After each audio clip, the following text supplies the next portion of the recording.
good. Just grab them slowly. You're good. Grab it on the back side. There you go. Do the same thing on the next.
Hello, good evening, and welcome to the OCR Reports coverage of Conquer the Gauntlet 2025. We're in a new location today, Springfield, Missouri. For the first time after we have the new owner, John Taylor, bought Conquer the Gauntlet from the old owners, which was Stephen Manprise and Courtney Manprise. So super excited to be here, excited to see the new venue, new ownership.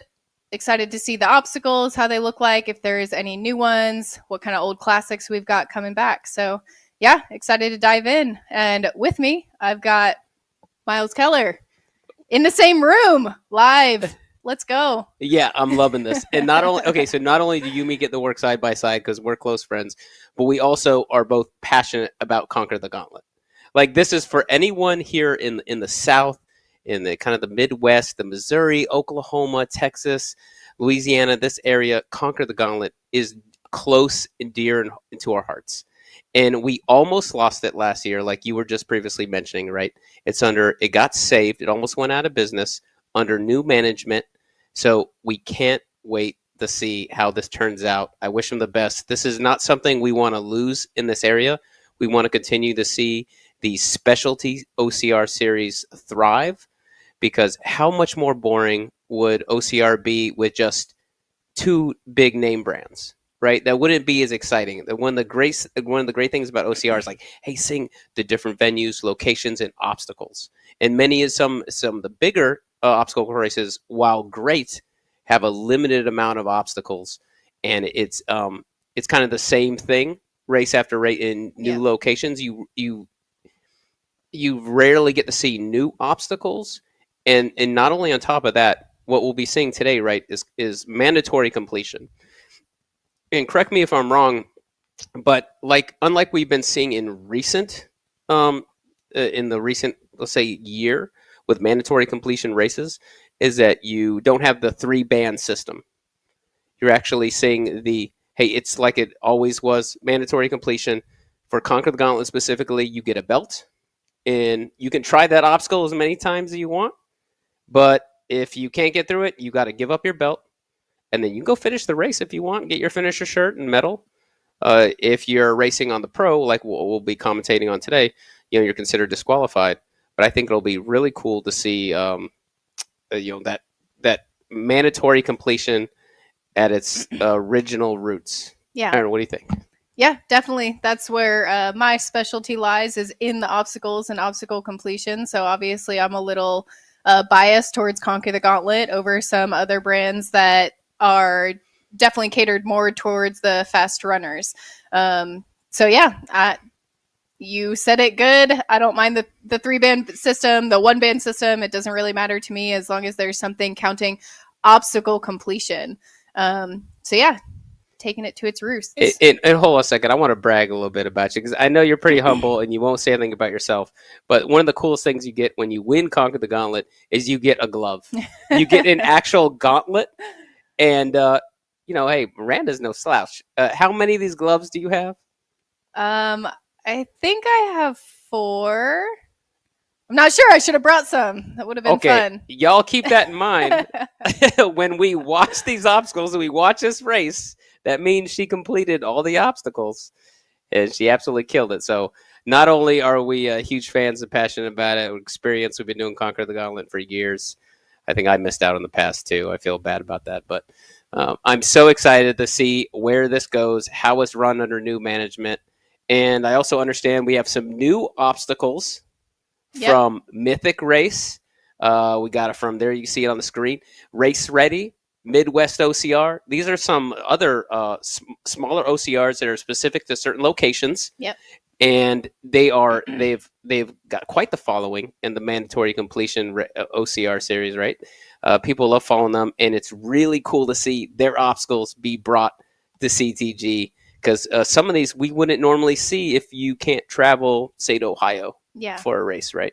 It's really cool to see the smaller name brands all coming together and working together, because that's also something you don't see from the bigger brands. They're all very, or even just big corporations in general, right? They are focused on their thing. So when you have a small, it gives mom and pop ownership vibes where they all want to help each other and they're in it for the right reasons. So yeah, super excited to see those.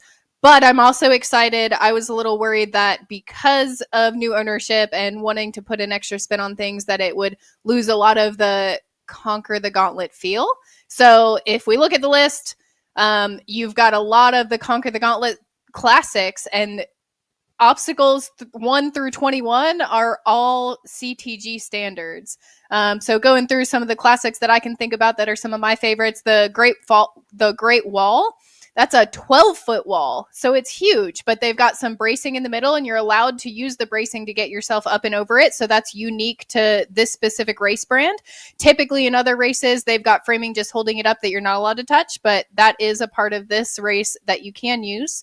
We also have Tarzan Swing. That's another grip-intensive one, so my focus, sorry y'all, is going to be based on the grip-intensive ones. Those are my favorite. That's where I usually can shine. So you're swinging through like Tarzan would. I like that one. Pegatron, obviously, is a big obstacle that everybody, I think, has heard of. You have these wooden dowels that are about 6 inches long, maybe a little less, and they go inside the peg holes and you traverse sideways, and you can choose to kind of lead with your left hand or lead with your right hand, depending on which lane you choose. But yeah, you'll put those into the pegs and go across, and it is historically...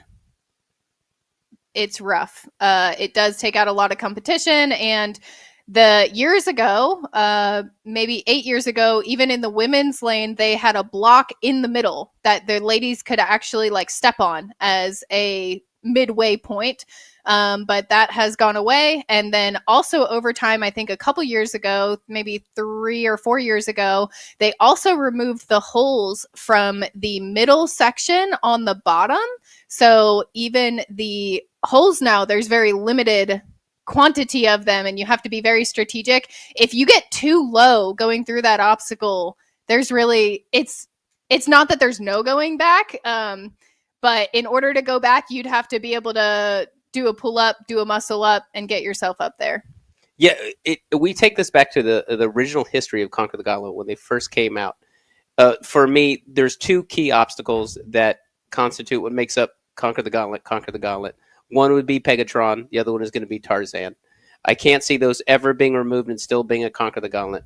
But to your point, what you were mentioning earlier is that when they first came out, there was a long period of time where they had no elite female finishers because no one could get through the Pegatron.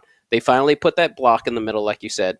Then they started getting some through, like Randy Lackey, and then they moved the peg 3/4 up, and women kept getting through. And by this point, OCR was kind of flourishing, and people were becoming more obstacle proficient. And so then you start seeing lots of women finishing, and then they took the block back out, and we still see women finishing. We'll see how it goes today. I'm really interested to see how that goes because, like you're saying, it's easy to just call it a pegboard.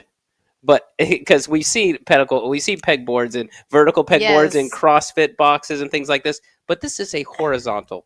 It's the other long. thing that is different from the Ninja Gym, right? At the Ninja Gym, you bought a pegboard and you hung it up on your wall. And what's so nice about it? Oh, it's so beautiful. It's so pretty. All the holes are so perfectly synchronized and symmetrical in their placing. What does CTG do? They go out there and they drill some holes all over the place. So there's really no consistency to it. So even across the lanes, sometimes you'll be going through and there is not... you can't just build a rhythm. So the ones that you can practice in the gym, typically it is not the same at all because their holes are very randomized. And so you've really got to be prepared for that. And like, not only physically, but mentally, I feel like. And I think that's where a lot of people get stuck. Anyways, let's move on. Lots of attention to Pegatron. It has been known to shake things up in the past. Even some winners, men leading the race will get stuck there. Yeah. All right. So another favorite of mine is Stairway to Heaven. Another one that has been known to take bands and belts. That one is a wooden boards that you have to traverse up towards the top, and then you turn around and come up, down back the other side. And you also have to get off the obstacle without falling into the water. So even coming down off the obstacle can be a little bit tricky. Yeah, kind of the easier way to picture it too, if you're used to the ninja world, would be what devil steps. Yes, right. It's the underside of stairs. If stairs are going up an incline like this, it's the stairs and you climb over like that. And that seems to be a staple in a lot of ninja gyms. Yep. And I mean, heck, you could practice that at your apartment building if you wanted, as the stairs up on the backside. Right. I know you and I like to go trail running, and there's a stairway there that we sometimes practice it on. You're not going to believe it. I was there Saturday with Vivian Tran, and they got rid of them. Oh no! They got rid of our stairs. I know. There are stairs on the other side on the Bluebonnet Trail because I saw that 2 weeks ago. Okay, we were there. We got to go back. All right, Stairway to Heaven. That's a good one. Steamroller was the one they introduced a few years ago, and that one's really fun. It's these big barrels that you have to like jump across. It kind of makes me think of the American Ninja Warrior like balance obstacle, so that's fun. Z-Beam is another balance one. All right, and then you get to the end, and you've got the kind of the gauntlet of obstacles there. You've got obstacle number 21 through 25 are all very difficult. So Walls of Fury doesn't sound that hard. It's just a couple walls in a row, but those can be very exhausting when you've got 3 in a row. The Low Rig by Race Ready Obstacles, super excited to see what they do here. Historically, I kind of struggle on the low rigs because you have to keep yourself up so that you're not hanging on the ground. We've got 6 Axis by Mythic Race. That's a classic of Mythic Race. They've got it's a metal obstacle. It has a hexagon in the middle, so you traverse across a metal beam and then you go through the hexagon, and as you go across it, it brings that metal bar to the other side. Following that is Skeletor's Revenge by Midwest OCR. They're coming up with their 2nd year of race, will occur this year in September timeframe, I think, sometime in the fall.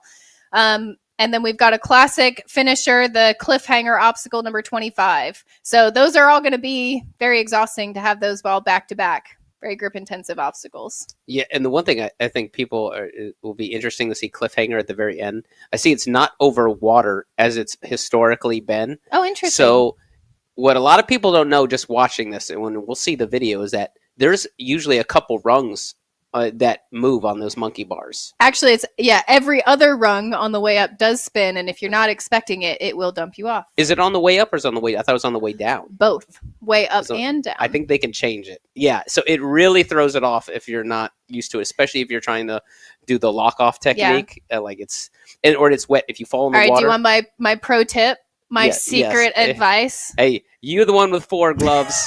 I don't have a glove. So it's all right. I'm gonna get my notepad. Tell all my competitors my secret. When you're approaching those rungs, you can tell based on where it connects to the side rungs if it has been welded on or not. So you can see based on the connection point if it's going to be loose or if it's welded together, and then that one's going to be immobile. Yeah, but that's hoping you don't have race brain. Like you're just sucking. You also have to be able to skip rungs in order to even care if it's going to spin or not. Yeah. Yeah, it'll be interesting. But hey, at least there's no water to fall in, because once you fall in one time, hands are wet, bars, it splashes up, it gets the bars wet. That makes it exponentially more difficult. But this time, there's just pads underneath, no water. So hopefully that'll make things a little easier. Yeah. We'll see what kind of difficulty level that causes. But all right, I'm excited to see what... if you're active duty or retired military... All right, we've got our start line here. I see our... men and ladies are all together. John Taylor is up there on the right side that we saw with taking a knee. Based on who I see standing up, he might be asking how many people have done a CTG before or done multiple events, done a certain quantity of them. Now, by the way, the new owner, he is no slouch of an athlete himself. He's actually quite accomplished in his own right. I want to say I think that 2nd place at OCR World Championships. He also is frequently on the CTG podium. So it's also pretty interesting to see him take the ownership, because now he can't be on the podium anymore if he's running the race. That would be a little biased. It kind of reminds me of the race in Ohio, Indian Mud Run. That gentleman who, I know it's no longer a business, but he's the gentleman who used to own it. And he also competed and did really well in all races. So it's kind of like a return of that. Yeah. So I see one of my teammates in the red and black jersey, Sarah Tucker. She's a mom. And then I see on the left side of the screen, Charity Bourne in the all black. And so you'll excuse me, my expertise typically is the ladies that I'm surrounded by. Also, sometimes at CTG, we start ladies second a few minutes after, but sometimes it can be beneficial to run together at the start. So it looks like they're going to run all at once. Yeah, I think Sarah Tucker's been having a pretty good couple years. It'll be really interesting to see how she does here, because she's become quite the OCR athlete in her own right.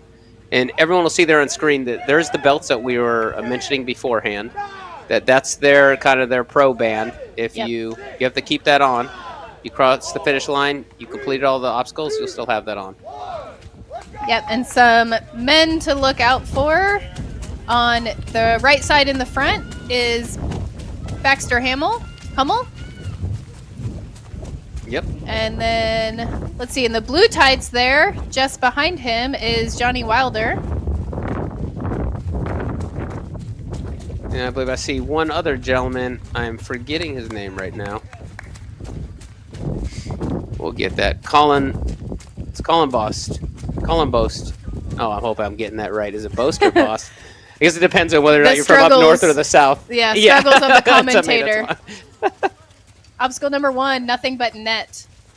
Look, that could be pretty difficult. Look, a lot of those guys look like they can muscle up. So something interesting here is that you can see that there are 2 different sides, the left and the right. The right side has the bars that you can walk up. If this is later in the race, sometimes they do dictate which side you have to take, but because it's so early, they're kind of using it to separate the crowds. So they're allowing athletes to take either side.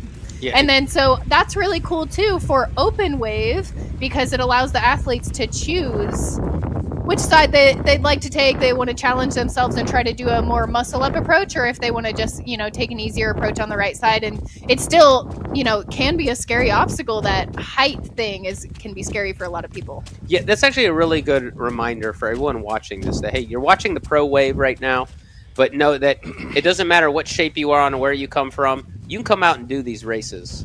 There's waves of thousands of people that come after the pro wave of all shapes, sizes, backgrounds, everything, then come out and get out of their comfort zone and come do one of these really cool races and have a new experience.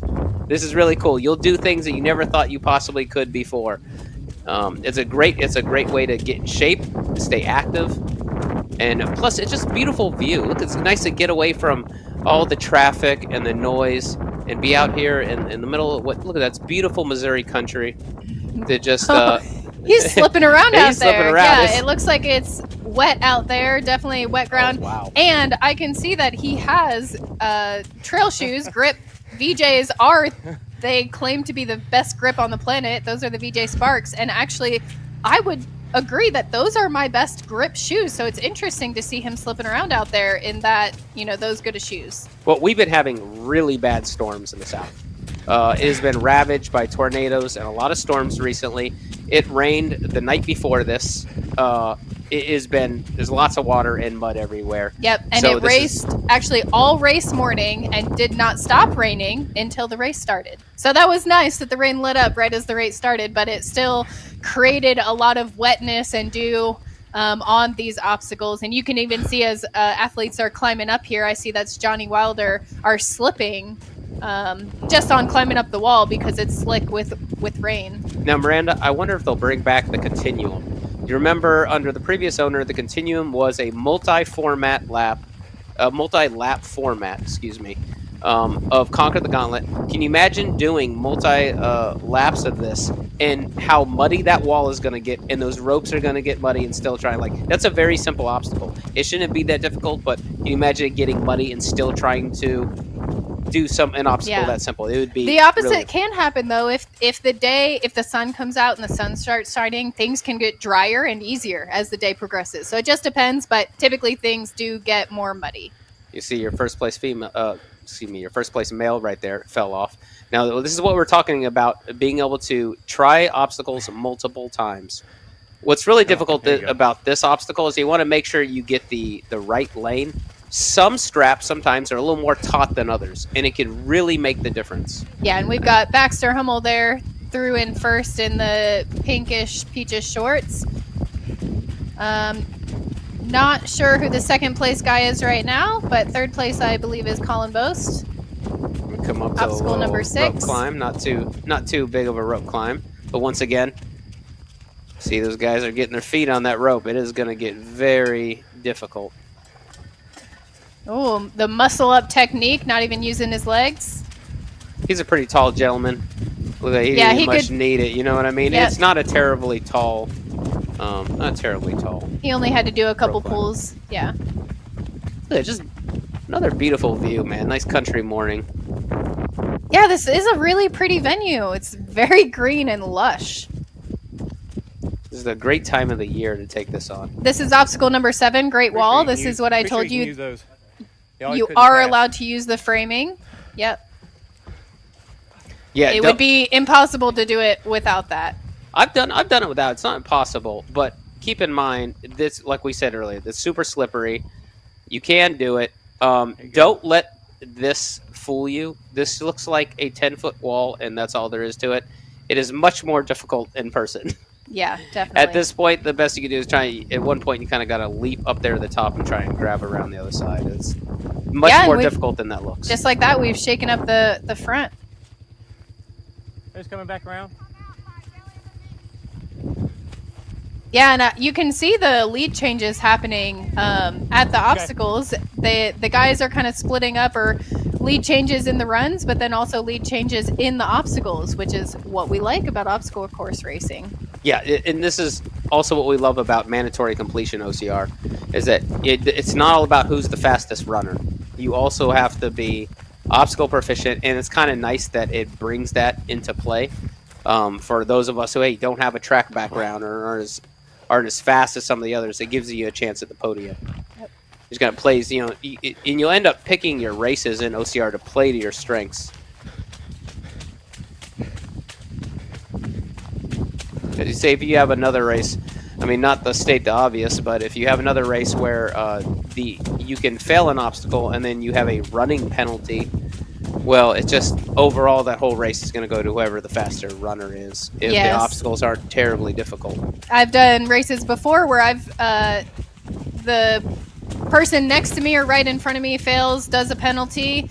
I complete the obstacle, and guess what? She comes out of her penalty loop 2 seconds behind me. So that doesn't seem too much of a beneficial or an equivalent penalty. But they do try really hard to gauge those things. They are trying to time how long does it take to complete an obstacle, and they do want to try to make sure that the penalty takes longer, because otherwise it wasn't really a penalty. Yeah. But that can be tricky because not everybody's running the same pace. Not everybody can do the obstacles in the same amount of speed. So to me, it's just easier if you make everybody do it, then you don't have to worry about how big your penalty has to be. Yeah. And once again, you and me are biased towards mandatory completion OCR. Yeah. One is not better than the other. It's just a preference. It's two different styles. But I would definitely bias towards the mandatory completion races. Yep. And here we still have Baxter and Colin really leading this race. You brought up the continuum, the multi-lap format, which is as many laps as possible. I think it was in a 5-hour time limit. And so they did actually have penalties for that, for their much harder obstacles. So like Stairway to Heaven, Pegatron, Cliffhanger, some of those, or all of those obstacles, plus a few others, did have a penalty option because they did realize that the amount of athletes that were going to be able to do those obstacles multiple times is, pretty bare minimum. Yeah. This is your chance here to catch your breath. Going underneath. This is a pretty basic one. Just go underneath that net. Remember, you can't touch the ground until you hit that bell. There. You're allowed to use your feet in this specific race. In many other races, not allowed to do that. I believe the Savage race, right? We can't use your feet. Savage, you can. You can now. Isn't there somewhere you cannot? Spartan race, you cannot. Spartan race, you can. Okay. But that's a good point that every race has different obstacles. Some, I see that there are athletes sometimes that have talked about using liquid chalk on the course. That is specifically against the rules in some race brands. Yeah. So if you're doing an OCR, it is important that you read and understand the race rules, so that way you don't get shaken up. There was actually, at OCR World Championship a few years ago, Rylan Shudegg came in second or third place and ended up disqualified because he used liquid chalk on the course and wasn't aware that that was a rule. Yeah. And here we are, seeing an obstacle making a difference. This is Tarzan swing. Now, what was impressive about that, you said Colin got through. Now, usually there's a very strict rule about not touching the metal part above the hold. Right there. It may have actually touched that, but... So from what I saw, because I do agree, you're not allowed to grab the eyeball. He did put the top of his two fingers on the top of the actual obstacle implement. Yeah. But he didn't wrap his hand around the eyeball. So there is... Yeah, it can be a little tricky on the rules there, but he did, in my opinion, grab the actual obstacle. Yeah. Which really is just an inch difference whether you're grabbing above or on. Yeah, it was legit. Here's Boardwalk Obstacle 11. He made it look very easy, but actually I have had to redo that obstacle quite a few times. It is not as easy as it looks. Right. They are wobbly because there's no support in the middle. And they are wide. They're 2x4s put together, so it is a 4-inch thick balance beam. But because it's elevated off the ground, those beams in the middle are like 12 feet long, and they are bouncing all over the place. Yeah, you can't tell that in the video, but they do indeed. It's best I find to get through those just really fast. Yeah, look how wet that is. And not even to mention, when you don't actually see the water, you can hear their footsteps. Yeah. Tromping through the mud and water. Look, it's just more beautiful. All right, I think he's approaching Pegatron, but sometimes they wind you around and... Yeah, this is the one we've been talking about. This is one of the staples of Conquer the Gauntlet. So I like what he's doing here. It can... it can hurt you if you took too much time leading into an obstacle and somebody passes you, but it also can play to your advantage. You want to make sure that you have the energy to get through it on first try, because obviously the more tries it takes you, the less energy you're going to have, the more burnout you will have acquired and all that sort of stuff. So yeah, no, he's kind of taking a lot of time though. Yeah, he's taking a little bit of time, and in many other CTGs, this probably would have cost him right here. The men have gotten proficient enough through Pegatron where they're going to one and done it. Yep. But once again, hey, it's wet. Those dowels, we know what happens with water and wood. Those are wooden dowels, so they expand, right? So it might be a little harder to get inside those holes. And keep in mind now, I think the guys, this is one of the interesting things about Pegatron specifically in Conquer the Gauntlet, is that men have a little bit of an advantage in the way that men are more bicep strong. Built up a surprising gap here. Yeah. Now finally we see Baxter coming through, but he actually waited quite a bit, which maybe he did that because he knew and saw that he had the time. You could see there, like you said, he had to pull that peg out and try a second time because he couldn't get the peg in there. No, this is what I was talking about. You see where men have a bit of advantage that we can lock off easier. We're more upper body strong than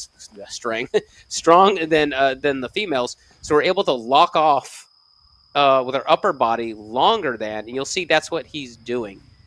So that's the exact same technique I use. I'll dig my elbow into that board. He doesn't seem to be digging it in as much, but that it creates a little bit of leverage. If you just dig in, and you got to be... what's interesting about 3/4, right about where he's at right now, your body will tell you, oh, you're not going to make it. It becomes quite the mental struggle, and so you just have to breathe through it, know that you can do it, and you'll make it through. Now, there's a couple other techniques. There's the other technique I call the Nathan Palmer, who is a former CTG Pro member. And it's the one that I bet we'll see some of the other ladies will try and do, where you stick a dowel in and you are going to swing and try and it's almost like monkey bars. So that's my technique and strategy as well. Yes, yeah. I put one in, swing through like a monkey bar, and use the peg and put it in backwards. And here we have... We'll see how he gets through. This is probably my technique that he's got going on here. Baxter. Yes, this is the technique that I use, straight arms, because I don't have the muscular strength to hold a muscle up lock off like that for that long. It's very taxing for me, so I do that swing through. Okay, so we've got Colin Boast through first. Yeah, you can see he looked very strong. Yeah, he looked very strong, but you can tell his running has slowed down quite a bit because that is taxing. Yep, and we've got Baxter through, and then we've got, I think that's Johnny Wilder back there. I mistook somebody else for him earlier in the race. Oh, Johnny Wilder almost looks like he's doing a one-arm pull-up, reaching to the higher hold. And okay, now he's doing a half lock-off, which is even harder than doing a full lock-off. Yeah, he's very upper body strong, it looks like. Not very few people can do that. They found some hills. Made sure to incorporate those for us. Another technique tip.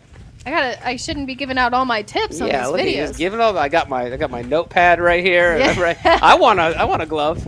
All right. So the other thing, it depends on. Some people like the really, really long pegs. They kind of have them in all different lengths.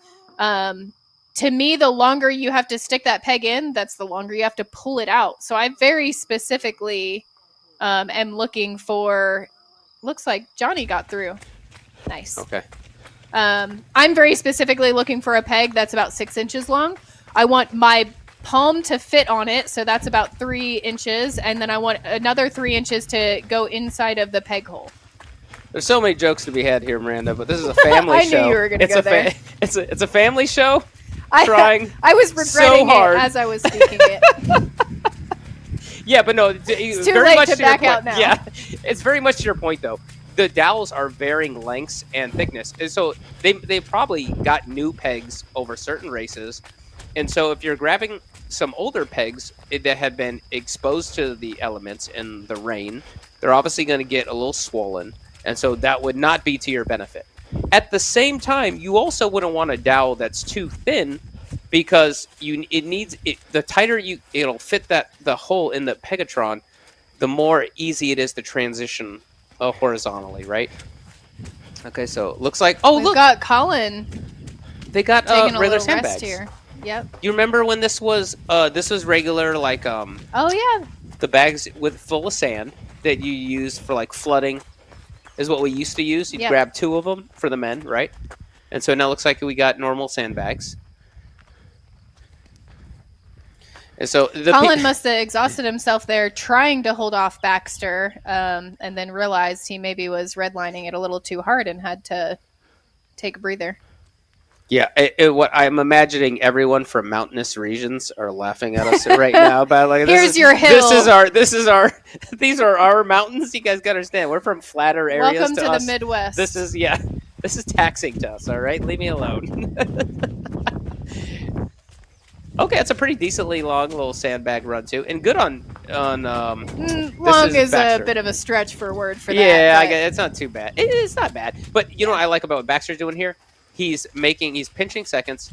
He's running with the bag. He could be walking. Looks like he has a little bit of a gap between him and the next guy, but he's still running with it, and that is a key aspect of a great OCR athlete, to make sure you run on the heavy carriers. Definitely. Jog, because it's very easy, especially when you see everyone else around you walking. I know I've done it. Sometimes that can be a mental game as well. Like, was he sending a message to Colin by jogging it? Yeah. So I know, to me, when I'm seeing other women jogging it, I'm like, oh crap, I better pick it up. Same thing, if I see a woman, I might get a little pep in my step too. That way she thinks I'm feeling better than I really am. Yeah, pick them off. You can actually see the water dripping off our inverted wall here. Number 14, inverted ladder.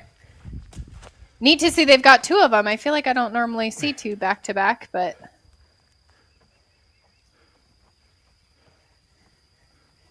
these guys are going to make these look pretty easy. But if you're ever in an open wave, you're also welcome to help your friends, help your teammates, help the strangers around you, which is another fun thing about the open community with these kind of races. People are going to give you a little boost to get up there if you need it. It can mean so much to someone. That looks like an easy obstacle to someone like you and me who've been doing this for a long time. But imagine you get out here, you're starting to get in shape, you're just off the couch, and something like that's very intimidating. And then you have a stranger say, hey, put your foot on my shoulder. I got you through this. And you help each other. And then you see the look in that person's eyes when they get through that obstacle, and you help them achieve that and feel that kind of happiness. It's a wonderful feeling. Yeah, for both people. Yep. Yes, for both people. It's a wonderful, beautiful moment. It sounds cliche, but man, I've done it a bunch of times, and it never gets old.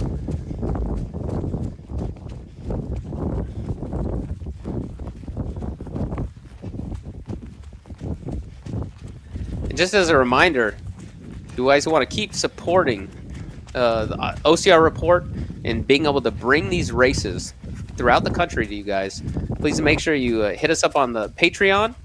Like and subscribe this video. It's always on YouTube, so you can stay informed and get all the newest videos, and keep supporting us so we can travel around, we can bring this media to you, and we can keep helping obstacle course racing grow as a sport. Thank you to the volunteers too that show up for this. Really, OCR doesn't happen without those volunteers. And so Baxter, I don't know too much about him background, but I actually just discovered that he was at Savage Race recently and was in the top 5 on the men's race. Now, is that Sarah Tucker right there?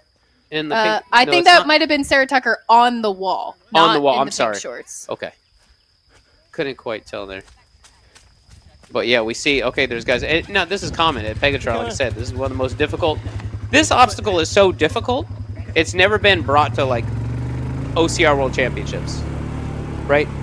What's really cool about OCR World Championships is it's this culmination of all the different obstacles from different race brands come together, and people from all around the world, and people come together for these cool races.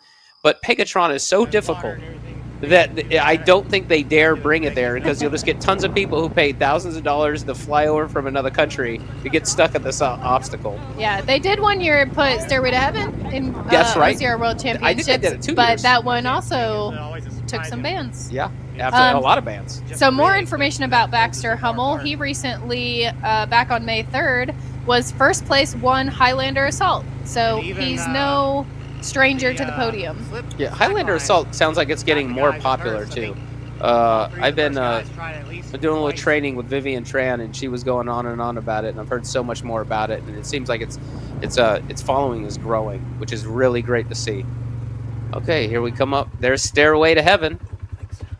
And once again, this is normally over water, which makes it way more difficult, but it looks like that's not over water this time, so it'll be a little more manageable.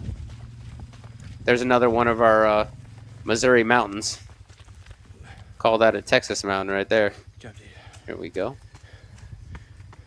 Comes Baxter. Baxter was also second place at Savage Race Maryland Spring just a few weeks ago. All right, so he's a newer name to me, but he's up and coming. Yeah, absolutely. Here we have Stairway to Heaven. Now, I'm not sure where he's from, but if you're from this area, you've probably done Conquer the Gauntlet before, and you're used to this obstacle. You know it. It seems like he's getting a little instruction there. Has some questions. That's our producer on the mic, Jason Dupree. And he is going to opt for a chicken wing technique. You know what? That's actually really safe. So I say this obstacle is easy, Miranda, but when it's soaking wet, that might be the only way you can get through it. Yes, I have seen that strategy specifically for when it's wet, because if you only grab the front, your hands are likely to slip off. That's exactly how I did it when it was covered in mud one year in Dallas. And that obstacle is also typically over water. And so same thing you said with Cliffhanger. Once you fall in the water and try to get back out, now you're all wet. Now what do? A lot of the times you have to wait for your body to be able to try again. The other thing is every single person that drops and falls into water, what happens? They splash water up back onto the steps, so they can sometimes stay wet. Yep. Another impressive result from his is from Frontline OCR as well. If you just like 2 or 3 weeks ago, he was 4th place. Now, I don't know how old he is, but he looks like a rather young gentleman. And so maybe we're looking at a real up-and-comer there that we'll see more of. And it also sounds like, based upon the races you read off, he's going for mandatory completion races. So he's just obviously obstacle proficient. And then for some of you wondering, we will be going back to the ladies. We're going to kind of see the men finish, and then we'll be going back to get the ladies. And I'm really interested to see what the low rig is going to look like, because it's Sidney Paul Morris, I believe, is one that put this together, and he is infamous for putting together very hard low rigs. He is an absolute genius in it, and a wonderful guy. That little obstacle we just got through right there, that's kind of been a staple there of CTG as well the past few years. Not too difficult.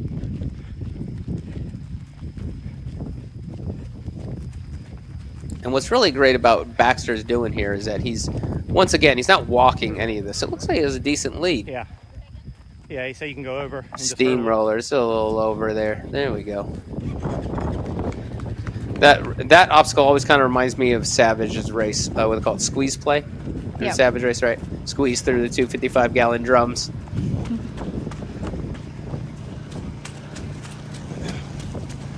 "24 minutes in." Now, I want to say CTG has always historically been 4 miles. Do we know if? I asked the producer, has this been 4-mile race? Yep. Okay. Conquer the Gauntlet is still 4 miles. We're 24 minutes in. They're making good time. And here we go. I also saw that Baxter was, just browsing his social media, because I know, just bringing you all the live information. He's a younger guy. He's on the USA. He was selected to represent the USA World Obstacle coming up, and he's a junior. and he's only 19 years old. Okay. Yeah, he looked like a young gentleman. I can't wait to see. Okay, so this is really cool. You and me came into OCR a little later in life. Well, definitely me. You're younger than me. And I've always been fascinated to see, okay, what is this sport going to look like with the younger generation that's growing up in it? Like, this gentleman's only 19. He has over a decade till he peaks. Like, he can keep growing and getting better and better and better. And I love to see this high level of competition in these younger athletes that we're starting to see. Yeah, very fun to see. I also see advertises that he won Conquer the Gauntlet 2024. So okay. I probably should have known this guy. My apologies, Baxter. Look how pretty that is, man. Beautiful greenery. Another looks like to be a little bit of a hill.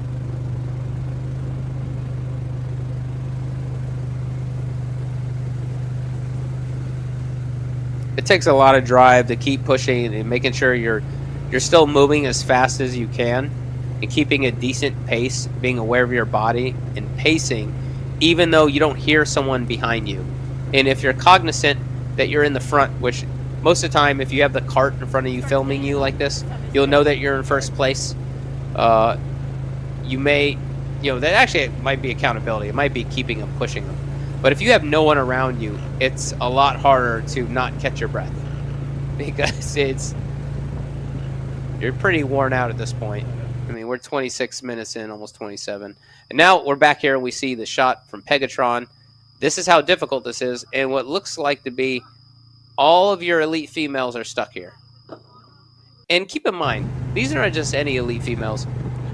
All these ladies are obstacle proficient. They're absolutely fantastic in all kinds of obstacles, and are fantastic athletes in their own right. But man, Pegatron is hard even on a dry day, and it's wet.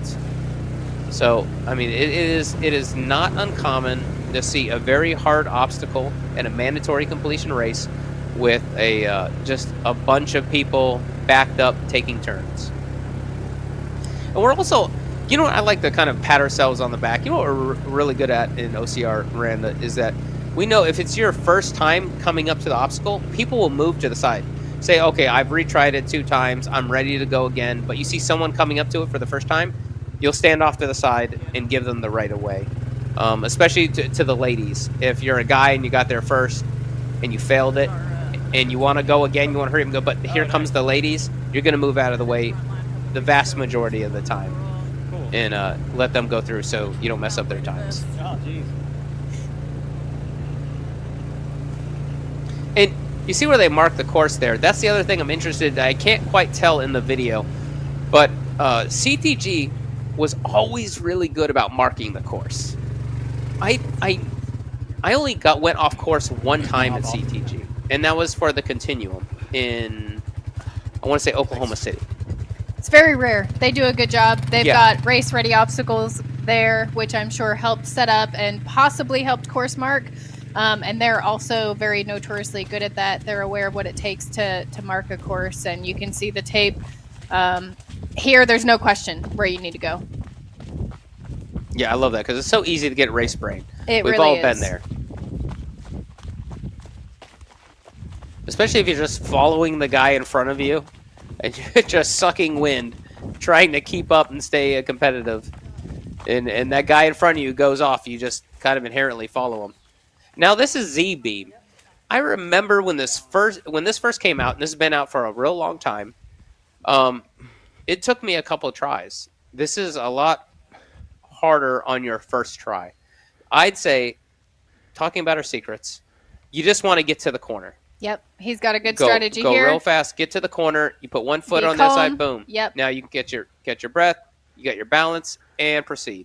You're almost there, you hurry up and go fast. Yes, oh no. It was a good strategy. That's what I do. You got to make it halfway calmly, and then you got to get through the second half of that beam quickly where you're just running. So. Yeah, he's slowed down. You'll notice he slowed down. The slower you go until you get to that corner, that's going to cost you. You just got to hurry up, get to the corner, because you can put one foot on one board, one foot on the other, and it's very balanced. You can balance very easily at that point. And then you just make it to the next corner. And sometimes you got to switch lanes. That's my bad luck lane. I'm doing a good luck lane. Yep. Oh. And get to the next corner. Now this ends up. Are you holding your breath? Sometimes I hold my breath. Yeah, for sure. Well, if it ended up costing him the lead, man, this young man will build it in his backyard. Like, that would drive you crazy. There you He's go. Come losing on. balance, and he got Nice. across. Nice. And they do have a orange painted line on the ground at the end of that to signify where you have to cross. The same thing with their other balance obstacles, like the slack line. There's also typically an orange line that you have to jump across. And So again, talking about good race coordinators or owners, some of those simple things can make a big difference in that question in your mind of, does that count? Does that not count? How do I know? Like, oh yeah, if you make it across the line, you're good. And again, going back to, if you read the rules, those things will be dictated in a good rule book. So it can be helpful. Yeah, sometimes it really comes down to how the wording is worded in those rule books, because if there's any words that are open for interpretation, Yep. there's going to be dispute later on. Now, one of the other things we didn't mention yet about Pegatron is that because they're wooden dowels, right? It's kind of really any dowel of any kind, and you try it enough times, you can tear your hands. And then how many tries you have you're just on borrowed time, because you can keep trying, but your hands may just be bleeding, and it's extremely painful, and you're losing your grip, and it becomes kind of a battle of the will. But what also I've noticed in OCR is that a lot of people have such a good attitude about it that when let's say they don't get through an obstacle and they lose their belt, they lose their band. Specifically in this, with your belt in a Conquer the Gauntlet or a one-band system, they come back the next year, and they train, they come back the next year, and they make sure it doesn't happen again. It's motivation to improve. Yeah. All right, obstacle 21, Walls of Fury. Here to keep up. There are 3 walls back to back. You really don't realize, even as you do walls at other races, even me as an athlete that does these races all the time, you approach one and you don't think about how taxing it is. You're like, oh, wall, that's not that hard. Even at the way they have their start line structured, typically there's a wall that you have to jump over to even get into the starting corral. But 3 of them in the row, and actually there used to be 5. Yeah, there was 5. And 5 is just insane. Walls are just very difficult if you've got to do a bunch of them. And they're usually at the end. It's like they usually put it 3/4 or at the end, and you're just so taxed that 3 or 5 8-foot walls just really takes it out of you.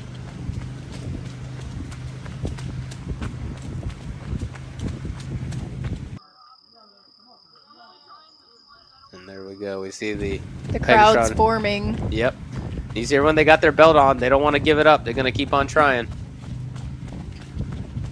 I really can't wait to see Charity Bourne. I'm a big fan of the whole Bourne family. They're all absolutely wonderful, amazing people.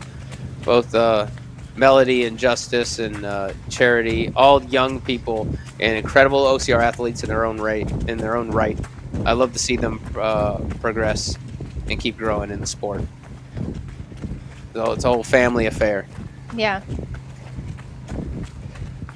I ran into their mother at the last High Rocks, and she was volunteering so she could give the code to her kids. I'm like, oh, what an awesome woman, man! What that support? Some people go to these races, they don't have family to show up, and you got your family showed up in race. Yeah, I see her more than I see the Bourne individuals, because they're on the course when I'm on the course, but their mom is always there cheering everybody on, taking videos of me cheering me on, and I'm their competition. Yep. They're just really good people, and they're always encouraging on the course. They're trustworthy. They've got good ethics, and that is important as well when you're out here in the woods and you have to do an obstacle with nobody around. But they're good people. They're friendly and all that sort of stuff. Well, I'm wishing Charity the best. I hope she pulls it out here. I hope she yeah, takes she's the win. another young athlete like Baxter, up and coming. 20? How old is she? Oh man! I feel like I always think of her as like a child, but that also indicates how old I am. We've known her when she's a teenager, so I honestly don't know. She's not. I don't think she is. I think she just had a birthday too, so I should know this.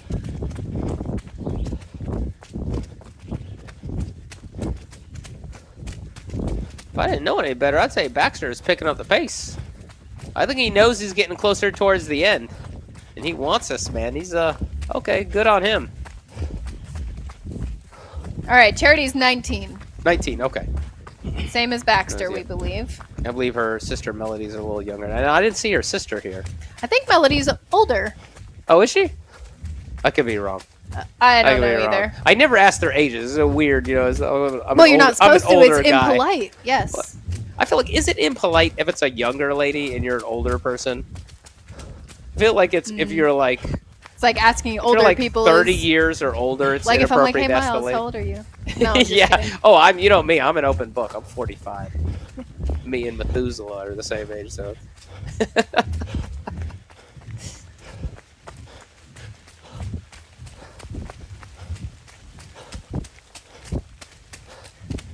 Oh yeah, look at that. The entire course is soaked. It's wild to see just not a dry area anywhere. I was actually admiring how nice the trail is. You know, from a trail runner perspective, I'm like, oh, it looks nice and soft and like nice, clear, designated route, nice and wide, so you can run with your friends on it. And then I also felt a little silly with all of those thoughts. What a nerd I am for trail running. And it's surrounded by the pretty woods, and it's so green. And look at all the, you know, the leaves on the ground. And yeah, I'm a nerd for the outdoors. Well, this is a Saturday, Sunday trail run you and me would do any weekend. Yeah. You know what I mean? Like, this is not far. If we had this in our backyard, we're like, hey, Miranda, want to go for a trail run on Sunday morning? Yeah, you want to go to Missouri and go for a run on Saturday? Well, we got some pretty trails over here in Texas we still get to explore. We'll go in the Colorado in about a month to take on Pikes Peak. Oh, nice.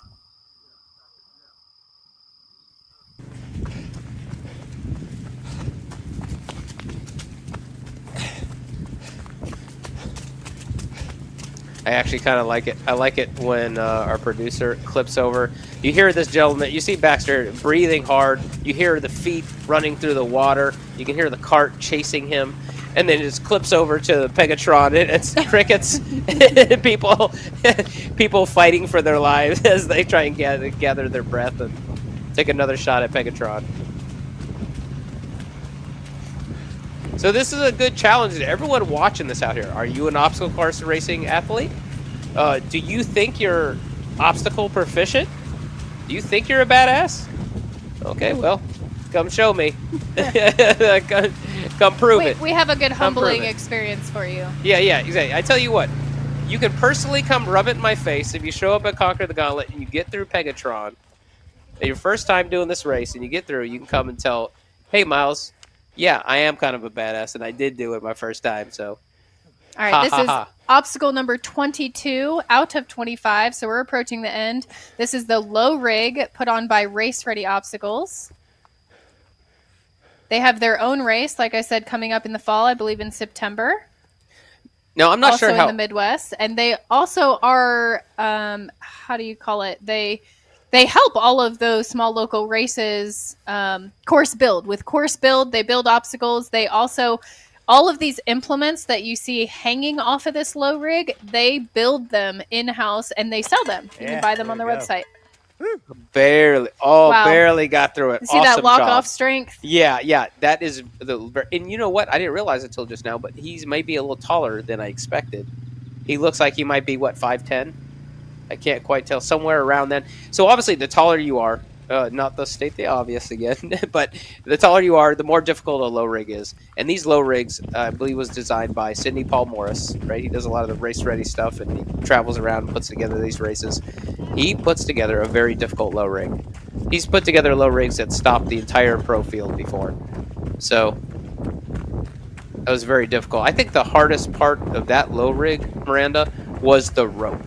Now, well, here's a little bit of side controversy. I'm not sure how I feel about them putting a bar on it. Because you got to imagine, if you're not the first few people that make it through that low rig with that sidebar, you're putting your legs, people are putting their feet and legs all over it, getting it very muddy. It's going to become exponentially more difficult once it gets wet and muddy to hold on to in any capacity. Yeah, it's already a hard low rig, right? Yeah. Now you've got you put your feet on there, now you've got mud on the bar, now you put your hand on it, now your hand's all muddy and you're trying to grab the next implement. Now, it looks like his running is becoming a little taxed. His form looks a little taxed right there. It looks like it's catching up to him. I mean, we're 40 minutes in to a very hard obstacle course race. Oh, they got a fun little rock climbing wall in the Yeah, background. but they didn't use that, right? They lucked out today. You know darn well if you and me were there, we'd have to do it. Obstacle number 23, 6-axis. This obstacle comes from Mythic Race. That obstacle race is put on by William. Oh, I'm spacing on the last name. William Schell. We'll look into it. I think William Schell is correct. I could be wrong. But I love this obstacle because, man, that's just creative. That's really creative. You know, obstacle course racing has been going strong for, I don't know, 13 plus years. It looks like it might be a hard one to grab. Yeah, skip that one. Another obstacle implement made by Race Ready Obstacles, and I believe they help Mythic Race build that obstacle as well. I think that was one that the owner did request, and Race Ready Obstacles was able to build it for him. It is William Schell. And that one's put on in the early spring. I think that race maybe happened in the March timeframe. Oh, yeah. Maybe skip that first element. That looks difficult. This is Skeletor's Revenge. I believe this one also comes from Race Ready Obstacles. And we notice those little skulls that we know as Skull Valley. We'd see it at OCR World Championships, right? It's always kind of been a staple of OCR World Championships. Yep. Yeah, he made it look easy, but those... the skulls, I noticed, rotate. They were on a rotating implement, so as you grab it, it moves away from you. So that can make it tricky to grab the next thing. Final obstacle of the race, number 25, Cliffhanger. This is the one that Miles did mention. Those rungs do rotate every other one. And I feel like you can see he's skipping every other one, so that probably is because he can see which ones rotate and which ones don't, and I assume he's skipping them. Now, I love his technique. You showed that he's doing it where his hand is going above the top of the rung. That's always the safer way to go when it's wet. You don't want to just normally monkey bar that, because then it's a much more chance when it's wet of falling off. Baxter, say your last name again? Hummel? Yes. Hummel. Awesome job on Tarzan. If you're still Tarzan. around, I'll interview you later after the race is over. First place finisher, Baxter Hummel. First place. Young guy, not a new guy to the podium. Excited to see that for him. What's funny about Pegatron, you got all these people you can see. You might think that they're waiting in line, right? But you can also see empty lanes. So these people are not waiting in line to have a turn. They are waiting for the grip to return to their hands, to have the energy to try again. They're trying not to rush it. Sometimes the best thing you can do out there is to strategically time yourself and not try too much too soon. So sometimes you get, obviously it's a race, right? So you get out there, you fail your first attempt, you get back on it, you fail, you get back on it, you fail, you get back on it, you fail. But sometimes what I find myself doing is if I try 1, 2, 3, 4, 5 times in a row and I can't get it, I will look at my watch and say, you must sit down for 15 minutes at least before you try again. Yeah. And sometimes just giving yourself that amount of time to let your arms rest will let the blood flow back to your grip, and that can be very helpful. Yeah. Anytime you attempt this 2 times in a row, back to back, you will exponentially blow out your grip. Yep. It takes that much longer to recover your grip, as opposed to, hey, falling off, giving it a minute, 2 minutes, and then retrying it. Yeah. If you go back to back, it really she makes was it trying to rip her peg out of there and just couldn't get it. So I think that does attest to what you were saying, where things are swelling. It makes the pegs a little harder to put it in and take it out. So that's where, again, sometimes you talked about the different widths of the wooden dowels. Sometimes I'll go try to butt them up next to each other and try to see if I can tell if one is smaller than the other diameter wise. Yeah, absolutely. I mean, they got buckets of the dowels right there. Yeah. Just look at them beforehand. Try different ones. The other hard part is that Everything is wet. You and me normally, if we're running up to an obstacle and our hands are wet from, say, a dunk wall or something, we'd run our hands across a bush and Yep. grab some leaves, dry off your hands before you attempt it. But in this, But that's if you're wet coming out of an obstacle. Yeah, if the whole ground is wet. what do you rub your Yep. hands on? Yeah, you're just in a bad spot right there.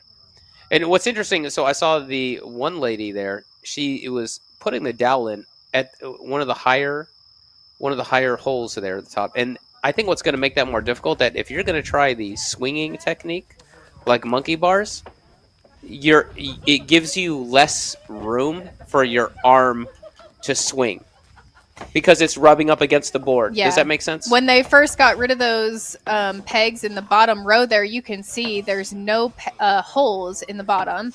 There's Charity. A lot of the men at the obstacle told me you can't use that technique anymore because of the missing holes on the bottom row. And I said, okay, watch me. Look, and then to your point earlier, this is good technique here, like leaning out as far as you can. That way you're on your grip as the short amount of time as possible. Again, this is great technique. This is the strategy I use. And again, you can see the holes aren't separated perfectly. And staying calm. You can tell she's raced for a long time because look how cool and calm and under control Charity is right here. She's done this before. Remember, she's approaching this part in Pegatron. I'm telling you, it becomes a real mental battle. Because even though she's cool and calm right here, she's been hanging for a while here. And this is also why dead hanging sometimes is good practice for training for obstacle course racing. Yep. And now that she's getting closer, she can come a little bit lower. Come on, Charity. Once you can get that foot on, that sometimes can be a lifesaver because at this point, your grip is just struggling. Oh, man. Oh. And you can hear everyone rooting her on in the background. We're such a supportive community. We love even when we're competing, you love to see people get through the obstacle, and because we were also friends at the end. Yep, of the day. I've gotten stuck here too, and women get through, and I'm just so excited for them, cheer them on. Everybody is so excited for everybody else. Once you are stuck at an obstacle, honestly, it becomes less of a competition and more of a we want everybody to be a winner sort of thing, you know? Well, think about it. Just fundamentally, outside of obstacle course racing, isn't that kind of one of the best qualities you want in a friend? Is someone that wants to see you successful, independent of themselves. Yeah. Like, for example, you and me are good friends. This is Sarah Tucker looking strong, but I wish she would have just been like high. 1 or 2 rungs a little bit higher. Because she had good technique starting on there. Really kind of hurts my soul to watch. You know? That's your teammate. That's your teammate. And she's just a wonderful athlete. She's had a really great couple of years. Obviously, hey, to even get on the Hannibal Pro team is difficult. You got to have some good podiums in there. You got to have some experience. This is a good technique as well. You talked about the lock off. This is similar, right? You're going one peg at a time. Yeah, what I find is difficult for me with this, though, is just it's too time consuming to go one peg by one. That's why I have to do the monkey, swing through technique like we saw Charity do. Yeah, this is strictly hang time. Yeah. This is why you need when you're going to compete in a mandatory completion race in obstacle course racing, you got to have good grip and you've got to be able to hang for at least a minute 30 at any time. Yeah. But I really liked her. You could see her very specifically grabbing the ends of the pegs and being calm with placing them in. So that there is that benefit that you're less flailing, a little less muscular fatigue on the rest of your body, except it's all grip. Now, this goes right to what you and me were just saying about the OCR community being supportive of each other. That's her competitor right there. That's her competition, is helping her get that dowel out. Where are all the tall guys at? Come on. Yeah. Where are the guys dropping the ball? Y'all, the guys are letting me down this time. Oh, that's where they're at. Okay. They're also trying to get through that. Yeah, and he's got a little swinging action going on. Yeah, so you saw him kind of twist through back and forth. So something to be careful of on this obstacle. There's Sidney Paul Morris. We don't give him a lot of attention. Sidney Morris also is a help build crew. That'll build obstacle. Just a fantastic man and father. He builds a lot of these races. Yeah. He goes around a lot of these races, builds the obstacles.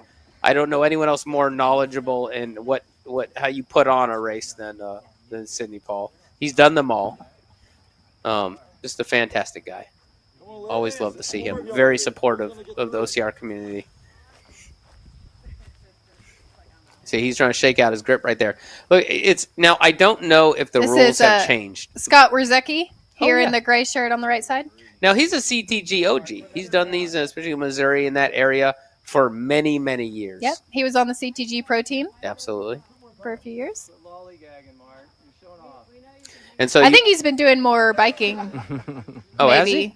Okay. Focusing more on family. I was going to say, I don't know what the rules are saying nowadays about this, but what's nice is you want to see if they're allowed to help rub each other's forearms. You know, when your grip starts getting pumped out, if you have someone else that can rub your forearms, it really helps flush out that lactic acid and recover your grip. It makes a huge difference. Now, we're not on screen right now, but I can show you a technique that if you get your grip pumped out with your own hands, you can kind of stretch your forearms. If that is the specific grip that is being taxed, because you could also have tensile grip with like in your fingers can get the grip more in your hands. Yeah. But a lot of your grip is coming from that forearm. I've read that rule book many times, and I don't remember ever seeing anything against it. Here we have our second place guy coming through. This is Johnny Wilder. Why did Johnny wear he wearing long pants? Am I crazy or those look like sweatpants? I believe they were running tights. Are they running tights? I don't know. Oh, those actually, don't I'm not look sure. like running tights. Well, that looks like okay. They look like they're joggers, like where they're tied at the ankle. But he's in second place, and I'm not. I'm not judging over here. And I've got his Instagram pulled up, and he is the Wild Ninja. That's cute. Last name Wilder. I like that. Nice. Yeah, that's a killer name. So not surprising to see him second place finisher at a grip intensive obstacle course race. Oh, and then we have seen this guy a couple times as well, Colin Boast in the black shorts coming through here. So I didn't see him a second ago. I wonder if he just came up to this obstacle or was waiting there right behind Johnny. But now he's feeling the pressure. You can see some people in the background going through the obstacle before this one. A few athletes, actually. So now we're getting we could end up, if anybody falls off at the end, you end up with a race for the podium at the end. So it's looking like we still have the entirety of the female pro wave stuck on Pegatron. And keep in mind, what you'll notice there's no block in the middle. There is no block at all. It'll be interesting to see that if they change the rule next year, maybe they put the block back. I don't know. But we also kind of pride ourselves in mandatory completion obstacle course racing. They'll be like, hey, you need to get good. I don't foresee the block coming back anytime soon. Could be. It's honestly, sometimes the weather just plays into it. It's not that they intentionally made any of the obstacles harder this year or any other year. If it's wet and rainy, honestly, that's just a part of it. And he's opting for the normal monkey bar method. I think that's much more risky. But he looks like he's handling it just fine. And he's not doing it so fast that he can't tell which rungs are going to spin and which ones aren't. Yep, third place finisher there, Colin Boast.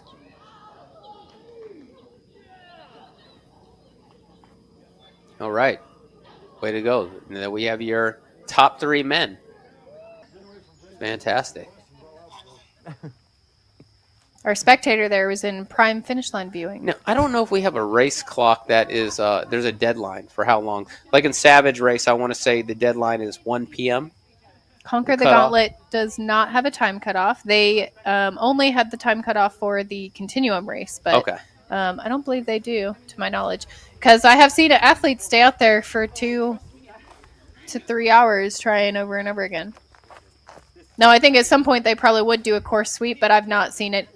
At some point, you can just tell that your grip is completely trash and you've got no choice but to continue on and give up your belt. That one, I'm just going to run, jump off these, and see how far I get before I hit the ground. That's a He's strategy. Talking about just jumping from the start to the finish. I'm just a taller guy. Bringing back a 100-meter OCR World Championship again.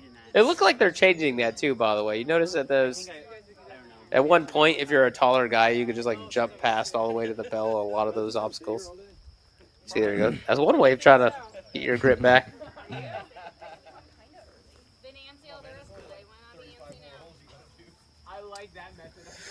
Well, we're not sure if the lady's gonna make it through at this point. We may not have any finishers for the female pro wave. Sometimes that's how it goes on mandatory completion races like Conquer the Gauntlet. This is not a first time to do this. So once again, if you are a lady and let's say you're not even fast, right? But you are strong and some of those obstacle ninjas proficient, would be able to get through this. Yep. yeah, then come on down. Try Conquer the Gauntlet. Keep supporting this series and give it a shot. Show us what you got. And you can rub it in my face when you get through it. Oh, bummer. Yeah, you'll try this over and over again, and then at one point, when you don't even make it past the halfway point, you just got to be honest with yourself and say, I don't got it. Now, the way I understand it is that later on the day, it warmed up, it dried up, and it was much easier to get through. Yeah.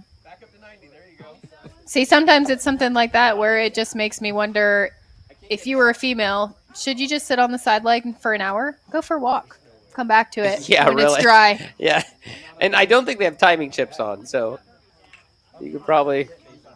I believe they do. They do. At They every do. CTG Okay. I've done in Okay. the past, They had, they do racing. have. I've done one You could where use they it. didn't have... Oh, Something yes, with that's true. something I guess different. you're right. I didn't mean every single one, but recently they have. Now, you saw that one gentleman. Heard He the fell word. off after doing... If you do the technique where you can't try multiple pull-ups, you're making it much harder when you do that. He got the dowel in, and he kind of pulls up, and then he lets back down. And he's going to try and put the next dowel in. He's pulling up again. You're just making it that much more difficult. You either need to commit to a lock-off technique where you're as close to the board. And we can think about it from a physics perspective, right? When you learn in physics 1401 and you have the idea of a lever, right? Being further out from something, it's going to make things more like the further you're out from that board, the heavier it's going to be on your arm, being the lever.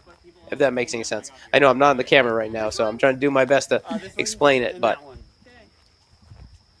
Yes, well, you've got to bring your entire body up, right? So you're carrying all of that weight, that gravity that's going against you, versus if you're already up and just staying there, you just have to hold. yeah, keeping the tension Yeah. close to your body in your arm, bent and not extending it too much. And as long as you can keep that tight hold, it's another thing. We're talking about training for obstacle course racing or training for Pegatron. You know, being able to just lock off your arms at dead hangs are great. Practice dead hangs, but being able to practice with having your arms locked off at a 90-degree angle, very difficult. Try a pull-up, then lock off at 90, and do that multiple times. That's a great way to practice getting through.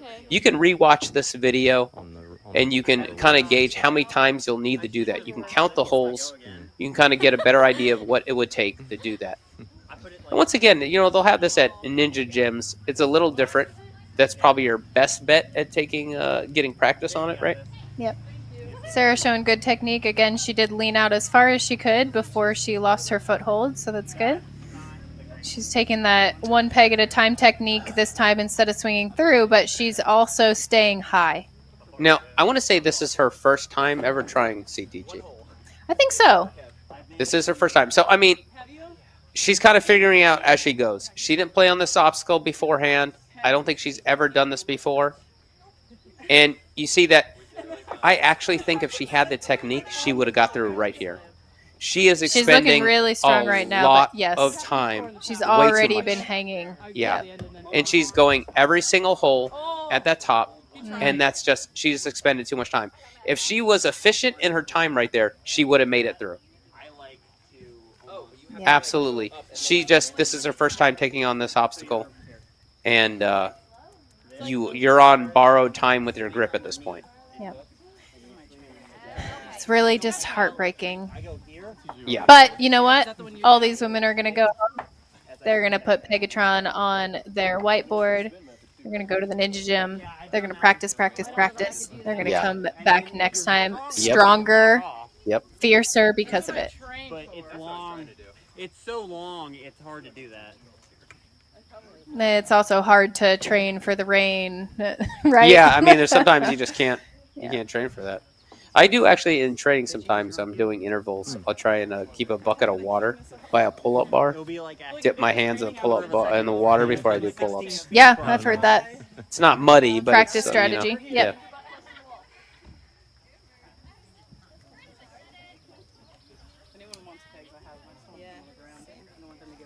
Okay. Well, it's looking like we're gonna probably close it out here. Unfortunately, I don't think any pro females make it through Pegatron. Understandably so. It's wet. The dowels have kind of expanded a little bit. It's very difficult.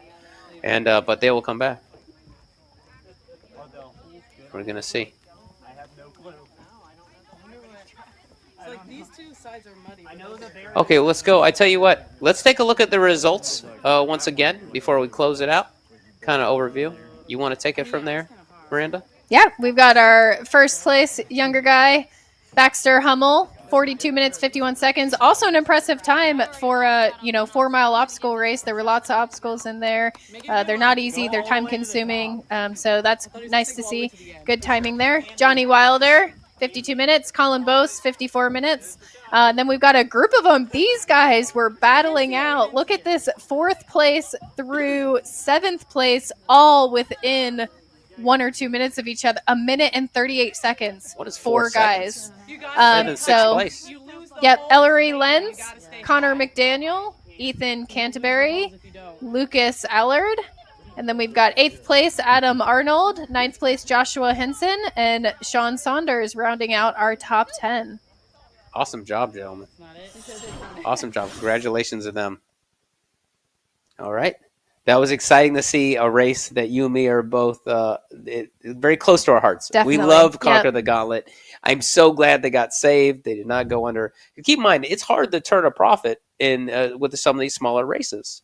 Definitely. You know what I mean? It is. We're still a niche sport, and the money is made on these on the open waves. You know, they don't make as much money on the couple hundred pro athletes that want to try and get on the podium on this. So once again, hey, make sure you're supporting these races. You don't need to be an elite athlete to do this. Bring your friends out. Bring your family out.